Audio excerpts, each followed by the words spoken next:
أعوذ بالله من الشيطان الرجيم أولما أصابتكم مصيبة قد أصبتم مثليها قلتم أنى هذا قل هو من عند أنفسكم إن الله على كل شيء قدير رب اشرح لي صدري ويسر لي أمري واحلل عقدة من لساني يفقه قولي فالحمد لله والصلاة والسلام على رسول الله وعلى آله وصحبه أجمعين.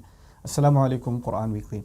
I actually wanted to share this one ayah with you, ayah number 165 of Surah Al Imran, for a very particular purpose. A lot of people ask questions about why Allah put them through difficulty. And it's a difficult question. You know, what did they do to deserve the difficulty? And also people ask sometimes, you know, when something bad happens, is it because I did something bad? Is it because it's my fault?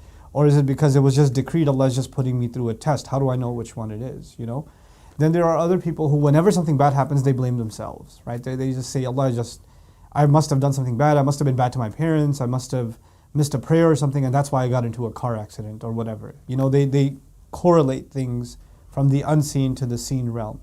Now, these are some of the ayat that help us understand. Because on the one hand, Allah says, like in this ayah, أَوَلَمَّا أَصَابَتْكُم مُصِيبَةٌ قَدْ أَصَبْتُم مِثْلَيْهَا. When at the battle of Uhud, Muslims had difficulty, Allah says, when a calamity hit you, the likes of which you had already dished out to the enemy before, قَدْ أَصَبْتُم مِثْلَيْهَا, twice that you did the damage to the enemy the year before, قُلْتُمْ أَنَّ هَذَا, you said, how could this happen?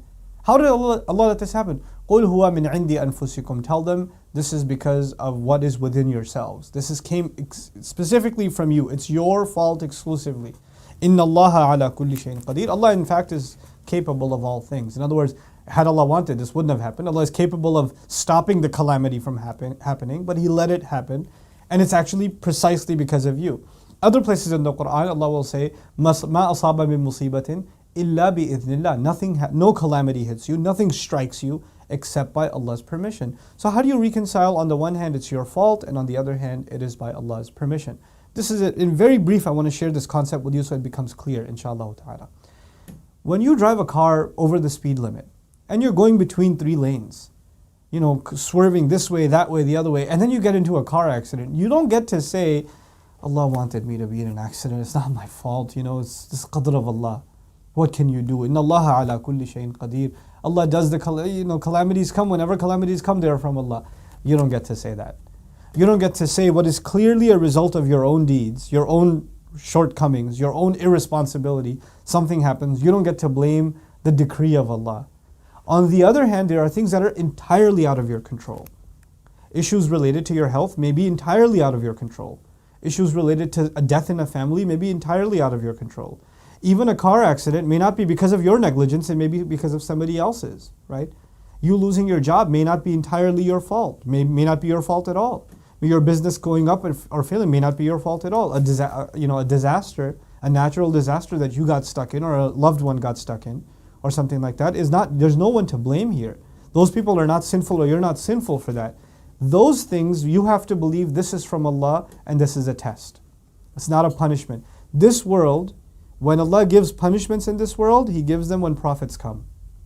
And He destroys nations when they don't listen to the warnings. For people other than that, everything that you and I go through in this life is a test. Now when difficulty does come to you and it's clearly from your own doing, like you could directly draw a line between, yes, I did this and therefore this happened. You can draw a line between those two things, then you cannot turn back to Allah and say, yeah, Allah, this is from you, it's not from me. Actually, huwa min indi anfusikum. So clearly in other places in Quran, when big calamities come to you, Allah says, Allah is letting it happen. Like, you know, Muslims went through trouble in Makkah, didn't they? They got tortured in Makkah. And at that point, it's as though Allah is saying, this is from Allah. You have to just be patient. But in Uhud, when the archers left their position, and because of their leaving their position that they were told to keep, all kinds of terrible things happen in the Muslim army, and so many people lose their lives. And you know, even the Prophet ﷺ is deeply injured, and he falls unconscious, and they have to retreat back up the mountain. إِذْ تُصْعِدُونَ وَلَا تَلْوُونَ عَلَى أَحَدٍ. You're climbing up the mountain, you're not even turning back to look at anybody.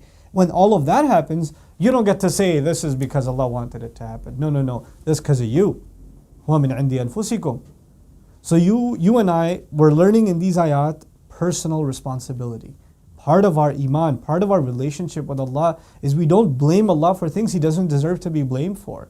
And we learn to blame ourselves only for the things that we should take responsibility for things. And the opposite is also true. You don't blame yourself for everything. Some things are just in Allah's hands. He does them. And we have to learn to draw the line between those two if we are going to have a healthy, sustained relationship with Allah. Final comments on this. There are people who don't understand this balance. You know what happens to them? On the one hand, they become completely complacent. Allah does everything, I do nothing.